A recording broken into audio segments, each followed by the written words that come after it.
इस ग्रुप के सभी सदस्यों को गोविंदनाथ देवड़ा की तरफ से आदेश। कोई भी वार्तालाप शुरू करने से पहले आइए प्रथम पूजनीय भगवान श्री गणेश जी की स्तुति कर लेनी चाहिए। ओम गणपत वीर भूखे मसान, सौ फल मांगू सौ फल देत, गणपत देखे गजपत डरे, गणपति के छत्र से बादशाह डरे, मुख देखे राजा प्रजा डरे, हाथा लाडू चढ़े सिंदूर ओलिया, गोरी का पुत्र गुगल की ढेरी, रिद्ध सिद्ध गणपत लाए घनेरी, गिरनारपति ओम नमो स्वाहा।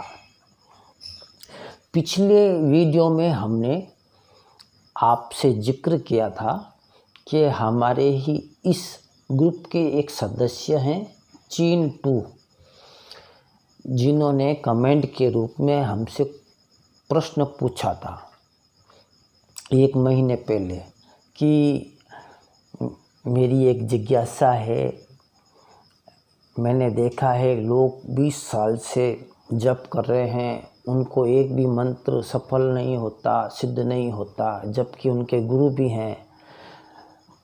ऐसा क्या किया जाए जिसके कारण मंत्र जप सफल हो, उसको सिद्धि मिले मंत्र की। तो उसी के प्रश्न का जवाब बाबा काल भैरव की प्रेरणा के अनुसार देने की कोशिश कर रहे हैं, और ये कोशिश कितनी कामयाब होगी यह तो आप लोग ही बताएंगे। आदेश। तो हम आपसे यही कहते हैं कि आज से करीब 3 साल पहले 2019 की बात है, ये सत्य घटना है, हमारे साथ घटित हुई। 2019 में हमें एक एकांत स्थान चाहिए था जहाँ पर तामसिक उग्र शक्तियाँ आ सके, उनके लिए कोई बंधन हो ना कोई रोक टोक हो। तो ऐसा स्थान तो शमशान ही होता है। तो हम उस शमशान का चुनाव करने देवबंद गए, जो उत्तर प्रदेश में है, जहाँ पर बाला सुंदरी का शक्तिपीठ भी है। वहाँ पर एक कृष्णपाल गुर्जर नामक एक लड़के से मुलाकात हुई, जो आश्रम में साधु बाबा से इस प्रकार की सिद्धियाँ प्राप्ति करने के लिए सेवा कर रहा था। उसके माता पिता थे नहीं, वह अकेला था। तो वह सेवा कर रहा था, आश्रम में झाड़ू निकालना, खाना बना के देना, चाय बनाना और गुरुजी करते हुए गुरु की सेवा करना। और गुरुजी ने 6 महीने में उनको एक भी मंत्र प्रदान नहीं किया। उनसे मुलाकात हुई, उसने कहा, हे नाथ जी महाराज, आप मेरी भी कोई मदद कीजिए, मुझे भी कुछ ऐसी सिद्धि प्रदान कीजिए ताकि मेरा जीवन स्थिर हो जाए, मेरे जीवन में कुछ प्रभाव हो जाए। तो हमने पूछा, भाई तुम्हारी इनकम क्या है, आय क्या है? उन्होंने कहा कि मेरा पास कोई काम नहीं है, मुश्किल से दिन भर के 200 रुपये 150 रुपये इधर उधर मेहनत करके कमा लेता हूँ, खा लेता हूँ, इससे ज़्यादा मेरे पास कुछ नहीं है, बिल्कुल भूखा नंगा हूँ। हमने बाबा की आज्ञा मांगी, बाबा काल भैरव से, कि बाबा क्या इसकी मदद करनी चाहिए, और बाबा का आशीर्वाद मिला, उनकी आज्ञा हुई, तुम इसकी मदद करो। तो हमने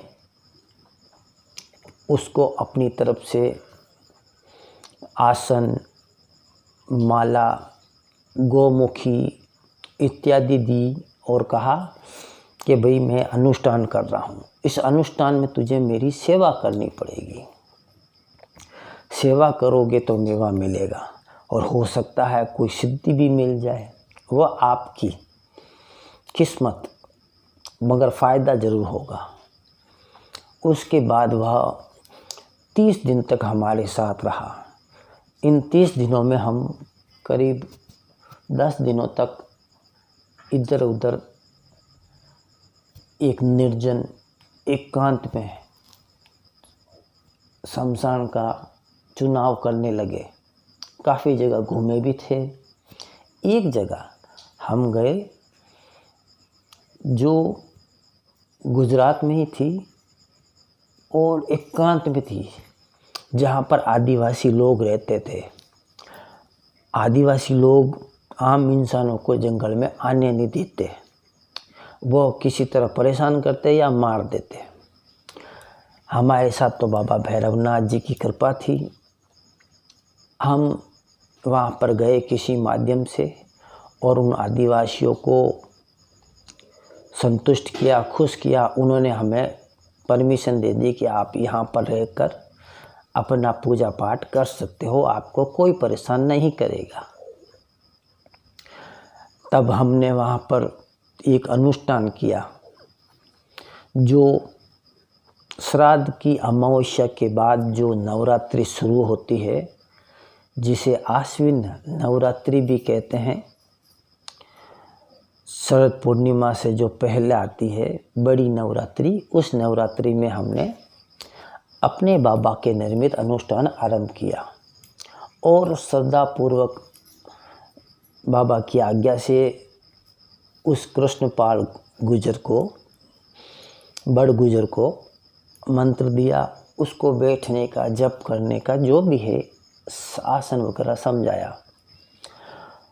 वह उसकी एक समस्या थी, कृष्णपाल बड़ गुजर की एक समस्या थी। उसके दांत की बीमारी थी, इस वजह से वह बैठ नहीं सकता था। बैठता तो दांत चलती और वो दांत को कुचलने में, दांत को सहलाने में लग जाता था। तब मैंने उनको बोला, भाई यह चाहे तो आसन पर खड़े होकर भी जप करो। और हमारे बताए अनुसार जैसे तैसे बेमन से वह एक अनुष्ठान पूरा किया।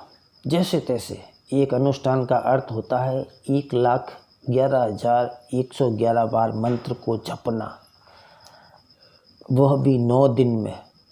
रात्रिकालीन साधना थी और 9 दिनों तक वह हमारी सेवा भी करते थे, खाना भी बनाते थे, चाय भी बनाते थे, कभी पैर भी दबाते थे।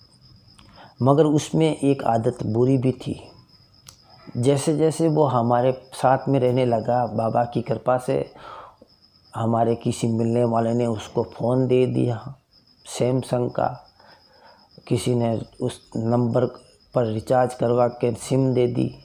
अब वह फ़ोन पर यूट्यूब, इंस्टाग्राम आदि वीडियो देख देख कर टाइम पास करने लगा। धीरे धीरे 15 दिनों में हमने देखा कि वह ना तो सेवा कर पा रहा है ना जप। तो हमने उसको 15 दिन में ही विदा कर दिया कि जाओ। तो उन्होंने कहा, गुरुजी मुझे कुछ महसूस नहीं हुआ, कुछ सिद्धि प्राप्त नहीं हुई। मैंने कहा कोई बात नहीं, आप अभी यहाँ से जाइए, 3 महीनों के भीतर आप खुद कॉल करेंगे हमें। और बाबा की कृपा से 2020 में उन्होंने कॉल किया। 2020 में कॉल किया। उनका एक, उस कृष्णपाल बड़ गुजर को एक काम मिला कि एक शमशान मिला जिसमें उसको मुर्दों को जलाना है, जो भी मुर्दा है उसको जलाना है, चंडाल का काम मिला। और एक मुर्दे को जलाने के लिए सबसे पहली बार 400 रुपये मिलते थे और जब उनके फूल अर्थात अस्थियाँ लेने जाता तो 200 रुपये और मिलते। एक मुर्दे के उसको, मुर्दे इंसान के 600 रुपये मिलते थे जलाने के और फूल चुनने के। उसके अलावा जो मिठाई प्रसाद मुर्दे के निर्मित आता था, कपड़े आते थे, दक्षिणा आती थी, वह सब उसी को मिलती थी।